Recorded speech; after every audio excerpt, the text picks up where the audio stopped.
Mon frère de 31 ans, qui en a en réalité 36, est un père veuf célibataire de 2 enfants, mes neveux, tous deux âgés de moins de 10 ans. Il avait l'habitude d'avoir des babysitters, mais depuis qu'il a rencontré sa nouvelle petite amie, il a arrêté d'embaucher de l'aide car elle prétendait vouloir que les enfants s'habituent à elle en tant que seule femme dans leur vie. Alors il a commencé à me demander de garder les garçons chaque fois qu'il avait quelque chose à faire. Je l'aiderais si je le pouvais, mais j'ai un travail exigeant et je dois travailler à temps plein. Pour une raison quelconque, il refuse de le reconnaître. Il y a quelques jours, il devait déjeuner avec sa petite amie pour rencontrer ses amis et voulait que je garde les garçons. Je lui ai dit que je devais travailler, mais il m'a supplié de prendre la journée de congé. J'ai refusé et je suis allé travailler. À 11 heures du matin, un de mes collègues est entré dans le bureau et derrière lui se trouvaient mes neveux. J'étais stupéfait. Il m'a dit que mon frère les avait déposés pour qu'ils restent avec moi. J'étais sous le choc, mais aussi furieux. Je me sentais coincé et terrifié que mon patron voie ça et que je me retrouve en difficulté. Je ne pouvais même pas prendre de congé à cause de mon emploi du temps chargé. J'ai appelé la et il a expliqué ce qui s'est passé. Tout ça de mon frère. Et il a été obligé de venir chercher les garçons. Il a également eu des ennuis avec les autorités qui ont passé des heures à lui parler. Mon patron a finalement découvert ce qui s'était passé et j'ai dû quitter le travail plus tôt et rentrer chez moi. Le soir, mon frère m'a appelé et a commencé à crier après moi en m'appelant toutes sortes de noms et en disant que j'avais ruiné sa rencontre avec sa petite amie et ses amis et que je l'avais mis en difficulté avec la police. Il m'a traité de sale fils de p et a dit que j'aurais pu avoir les enfants avec moi pendant quelques heures ou même les emmener chez moi et avoir le reste de la journée de congé. Nous ne nous parlons plus, mais sa petite amie me fait constamment honte pour ce que j'ai fait en disant qu'elle traite mieux les enfants que moi et que je devrais avoir honte. Quoi? Comment pouvez-vous penser que vous êtes celui qui a tort ici? Qui dépose ses enfants au travail de quelqu'un et s'attend à ce qu'il abandonne tout pour s'en occuper. Votre frère est délirant. Comment osez-vous mettre mon travail en danger pour un déjeuner en amoureux? C'est la réponse que vous lui donnez encore. Oh. Vous n'êtes pas l'idiot. Les enfants de votre frère devraient être sa première priorité, pas sa nouvelle petite amie. Vous devez lui parler de pourquoi sa nouvelle petite amie pense que ses propres enfants ne devraient pas être autour. Parlez-lui également de l'avenir de leur relation, car plus il reste avec elle, plus elle deviendra contrôlante. Il est inquiétant qu'elle veuille être la seule femme dans leur vie et ne veuille pas que les grands-mères ou les tantes soient impliquées. Et les souvenirs de leur mère décédée. Votre frère et sa petite amie ont besoin d'une remise en question. Qu'il soit veuf ou non, il doit être un père. Le fait que sa femme soit décédée ne signifie pas que ses responsabilités ont disparu. Vous n'êtes pas une babysitter à la demande. Babysitter, mon Dieu. La petite amie a dit à votre frère qu'elle voulait être la seule femme dans la vie des enfants, mais elle est d'accord pour les laisser dans mon bureau avec un étranger. Je suppose que la logique n'est pas leur point fort. En se basant sur le manque total de réflexion rationnelle de la part du frère et de la petite amie, il vaut mieux rester loin de ce navire qui coule. OP a essayé d'aider, mais ils ont montré qu'ils étaient prêts à perturber sa vie pour un déjeuner. Il n'y a donc pas grand-chose d'autre OP puisse faire, à part s'éloigner rapidement. Qui se soucie de ce qu'ils disent? Ils ont tort. J'espère qu'il y a des grands-parents pour veiller sur le bien-être des enfants. Ma femme et moi avons 3 enfants. Notre plus jeune a failli lui causer une crise de nerfs. Elle et notre fils ont été hospitalisés pendant 1 semaine et c'était incroyablement stressant et traumatisant. Information importante. Ma femme n'aime pas les chiens en raison d'un traumatisme d'enfance. Plus encore, elle n'aime pas les propriétaires de chiens. Mais vous comprenez mon point de vue. Ma femme est en thérapie au fait. Comme vous pouvez l'imaginer, nous n'avons pas de chien. Nous n'avons jamais prévu d'en avoir non plus. Cependant, ma famille est très attachée aux animaux domestiques. Mes parents, cependant, respectent beaucoup les préoccupations de ma femme concernant les chiens autour de nos enfants et il ne pousse jamais le sujet. Ma sœur, en revanche, est tout le contraire. Elle a 2 bergers allemands, un grand danois et 2 petits chiens de race Heeler. Elle les emmène partout avec elle, y compris à son travail. Ma femme évite les réunions de famille qui impliquent ma sœur et je ne peux pas lui en vouloir. Lorsque nous recevons chez nous, les chiens ne sont pas invités, ce qui signifie que ma sœur vient rarement. Cela a causé des disputes dans le passé, car ma sœur dit que nous privons ses enfants de bonheur et de temps en famille. Elle sait pour le traumatisme sévère de ma femme et pense qu'elle devrait simplement passer à autre chose. Quoi qu'il en soit, nous avons organisé un dîner chez nous hier soir et ma sœur a décidé de se joindre à nous pour une fois. À un moment donné, la conversation a tourné autour de l'accouchement. Ma femme n'en parle généralement pas, mais ma mère a commencé à poser des questions. Elle a elle-même vécu un accouchement difficile, donc c'était une conversation innocente. Cependant, ma sœur n'a cessé d'interrompre avec des histoires sur son chien et de minimiser les difficultés de ma femme d'une manière qui l'a sûrement plus affectée que moi. Elle a essentiellement dit que toutes les mères traversent des difficultés, même les mères de chiens, et que ce n'est pas si grave.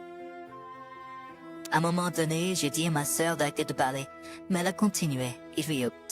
Ma femme a finalement craqué, s'est levée de table, a frappé du poing et a commencé à réprimander ma sœur en disant « Je me fiche complètement de tes chiens, ni de tes prétendues difficultés en tant que mère, quand tu n'as pas d'enfant, et que tu n'as jamais failli mourir et perdu ton bébé en même temps. » Cela a conduit à ce qu'elle crie à ma sœur de quitter la maison et de ne plus jamais montrer son visage. J'avais jamais vu ma femme comme ça. C'était clairement refoulé depuis longtemps. Tout le monde était silencieux. J'ai dit à ma femme de se calmer et d'arrêter de participer à la conversation. J'étais pas condescendant ou idiot. J'étais calme et j'essayais juste de la calmer. Mais dès que j'ai dit ça, elle m'a regardé et a dit « Tu vas pas sérieusement me défendre maintenant ?» Elle a quitté la maison et est chez sa mère avec les enfants. Ma mère dit que je n'aurais pas dû dire quoi que ce soit. Suis-je l'idiot? Tu idiot. Il aurait été préférable que tu soutiennes ta femme ici et que tu ne lui aies pas dit de se calmer. C'était incroyablement insensible de la part de ta sœur de comparer ses chiens à ce que ta femme a vécu. Dans l'histoire de toujours, absolument personne ne s'est calmé lorsqu'on lui a dit de se calmer. D'accord. Et si quelqu'un d'important dans ta vie est légitimement contrarié et que tu veux désamorcer la situation, l'une des pires choses que tu puisses dire est de se calmer. Tu aurais aussi bien pu dire « Arrête d'être en feu en jetant de l'essence dans une voiture en feu. » Ta femme et ton enfant ont failli mourir et ta sœur essayait de rendre la conversation à propos d'elle et de ses chiens. Elle était condescendante envers les 2 femmes, partageant des histoires d'horreur dans ce qui aurait dû être un environnement sûr. Ta femme a craqué parce qu'elle avait tout gardé en elle. Tu aurais dû dire « Si cette conversation ne te concerne pas, tu dois abandonner ta part ou partir s'il te plaît. » Tu peux la faire. Puis tu as fait honte à ta femme. Tu as choisi ta sœur en faisant ce que tu as fait, bonnes intentions ou non. Tu dois des excuses publiques à ta femme, et de grandes. Ta sœur aussi, bien qu'elle en doive aussi à l'autre femme dans l'histoire. D'accord. En tant que maman de chien autoproclamée et quelqu'un qui ne voudra jamais d'enfant par choix, je suis totalement d'accord avec toi. Je me considère comme une maman et mes chiens comme mes enfants, mais je comprends aussi la différence avec de vrais enfants. Ta sœur a l'air d'être une personne vraiment odieuse et égocentrique. Après avoir eu mon travail, j'ai eu une dépression postpartum. J'avais du mal à me motiver pour faire quoi que ce soit. J'étais juste un tas d'émotions et de larmes. Mon petit ami avait 25 ans à l'époque et il n'a pas pu gérer, alors il est parti. Sa mère Linda m'a prise en charge. Elle a pris en charge mon fils et m'a aidé à suivre une thérapie. Elle a payé le lait maternisé lorsque j'ai pris des médicaments pour mon traitement et je ne pouvais pas allaiter. Elle m'a littéralement tenue pendant que je pleurais, me sentant inutile en tant que mère et femme. Elle a été plus qu'une mère pour moi que n'est jamais aucun. Ça a pris du temps, mais j'ai réussi à équilibrer les choses. Je suis retournée m'occuper de mon enfant. Quand j'ai repris le travail, ma mère a dit qu'elle garderait mon fils pour qu'il n'ait pas à aller à la garderie pour que je puisse économiser l'argent que je gagnais. Elle savait son fils ne payait pas de pension alimentaire. Elle m'a dit de le poursuivre pour ça, alors je l'ai fait. Ça a rendu ma vie plus facile et je lui ai demandé si elle voulait que je déménage. Elle a dit non. Quand mon fils a commencé l'école il y a 3 ans, j'ai commencé à parler à mon mari, actuel. Il s'entraînait à la salle de sport où j'allais pour me débarrasser de tout le poids que j'avais pris. Il m'avait vu là-bas pendant des années et m'avait fait un signe de tête et dit bonjour, mais ne m'avait jamais abordé. Il m'a dit qu'il était vraiment impressionné par mon engagement envers ma santé et il m'a demandé de sortir avec lui. J'ai fait dire non. Je n'avais été qu'avec un seul gars et c'était avant les vergetures et tout ça. Linda m'a dit de me lancer. En résumé, je suis maintenant mariée à un gars plutôt génial. Je travaille et Linda vit dans notre suite d'invités et s'occupe de mon fils avant et après l'école. Elle a rencontré un gentleman et a passé quelques soirées en dehors de la maison. Lol. Grâce à ma relation avec elle, je fais toujours partie de sa famille. Donc plusieurs d'entre eux ont été invités à mon mariage et ils ont tous appelé mon mari une amélioration par rapport à mon ex. Donc dimanche dernier, mon ex ramenait mon fils après son temps avec lui et il a demandé si j'avais déjà pensé à ce que serait notre vie si je n'étais pas tombée en dépression. J'ai ri et je dis non, je ne l'ai jamais considéré comme autre chose qu'un donneur de sperme. Il a dit que sa famille avait fait beau pour moi et que je devrais être reconnaissante. J'ai dit que j'étais reconnaissante envers eux. J'ai dit que tout était encore dans ma vie et considérait mon mari comme une amélioration par rapport à lui. Il s'est vexé et parti. Il a appelé sa mère et s'est plaint de ce que j'avais dit. Elle et moi avons parlé hier et elle a dit que même si c'était vrai, c'était blessant et que je n'aurais pas dû le dire.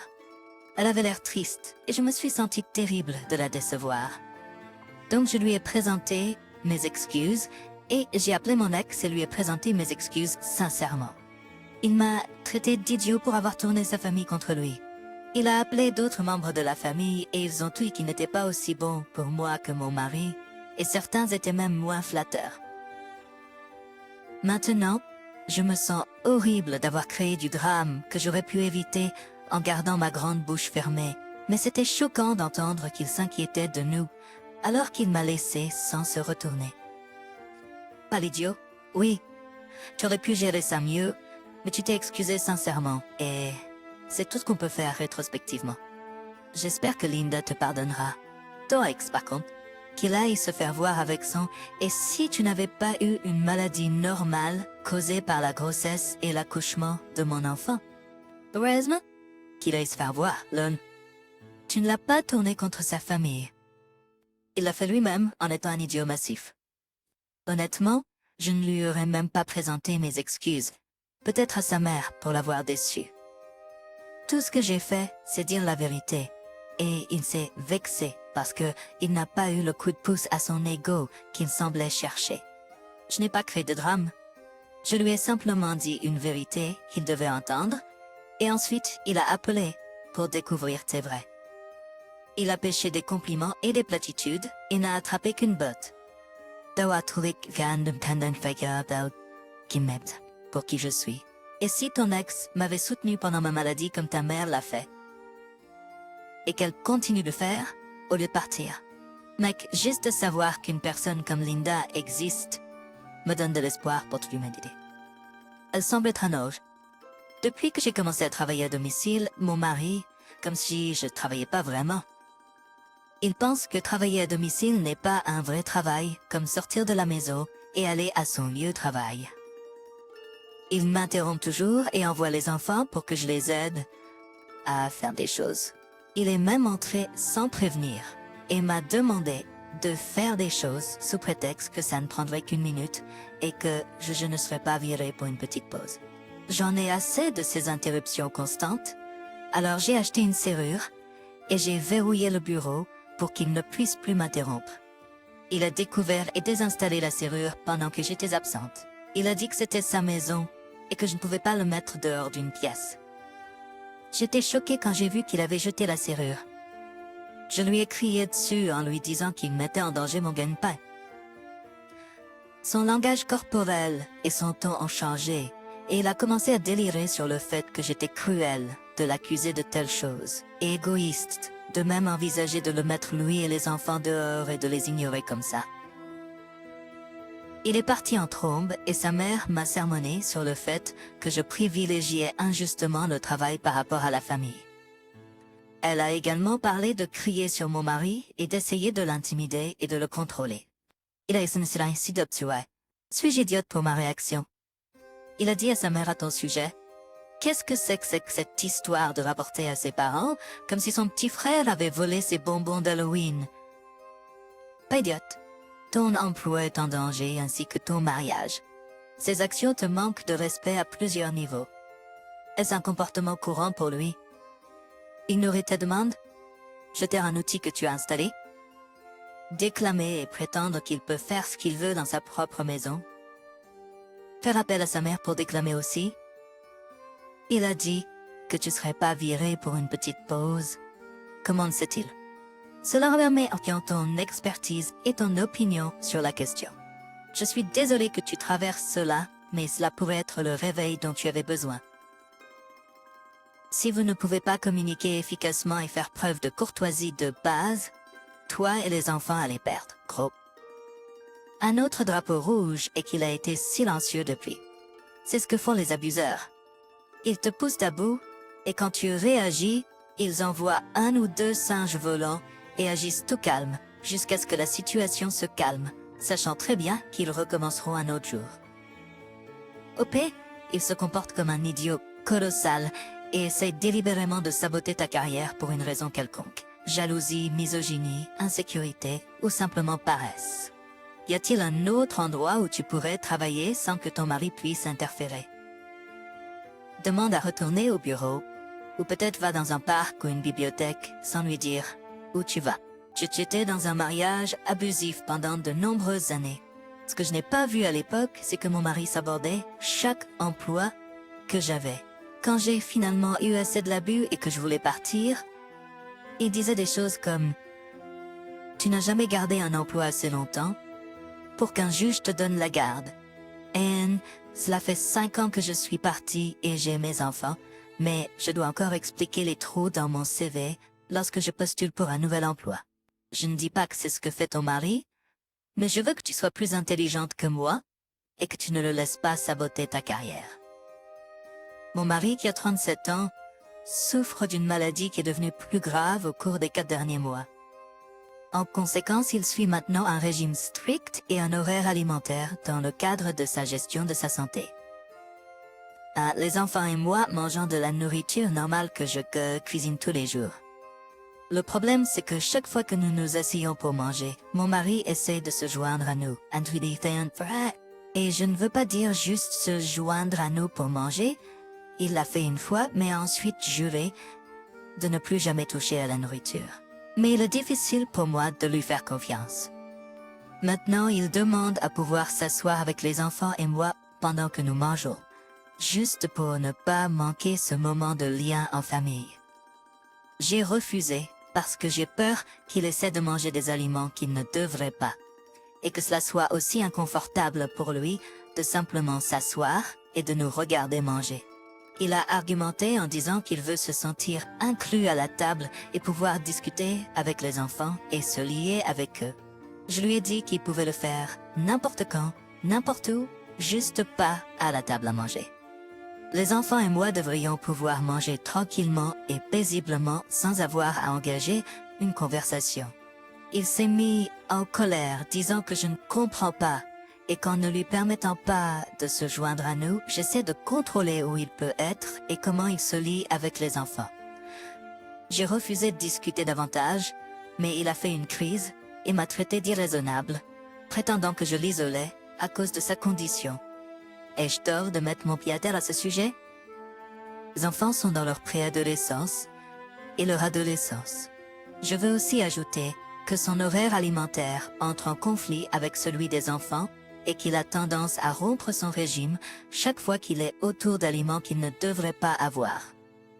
Je devrais donc faire face aux conséquences. Et qu'est-ce que les enfants et moi devrions pouvoir manger tranquillement et paisiblement sans avoir à engager une conversation. Vous ne voulez pas partager sur votre journée, parler de vos espoirs et de vos rêves, ou discuter de vos émissions de télévision préférées. Qui ne parle pas à table? Vous restez juste en silence? Est-ce que vous vous aimez même? Comment ose mon mari vouloir passer du temps avec notre famille à la table à manger et nous obliger à rompre nos longs et inconfortables silences avec une conversation? Vous avez tort de ne pas lui permettre de se joindre à nous à table, juste à cause de sa condition médicale. C'est cruel. Cela signifie autre chose, OP. Cela dit que vous essayez de le contrôler et de l'isoler des activités familiales à cause de sa condition. Est-ce que vous dites que vous en avez assez et que vous en avez marre d'écouter votre mari et d'être avec lui? Êtes-vous son soignant? Êtes-vous en train de brûler? Avez-vous une liaison et maintenant vous détestez votre mari? Pensez-vous le quitter parce que la vie avec lui et sa condition est trop difficile? Vous avez besoin de thérapie. OP? Il semble que vous soyez affecté de façon dont vous n'êtes pas consciente et que vous essayez de repousser votre mari hors de votre famille.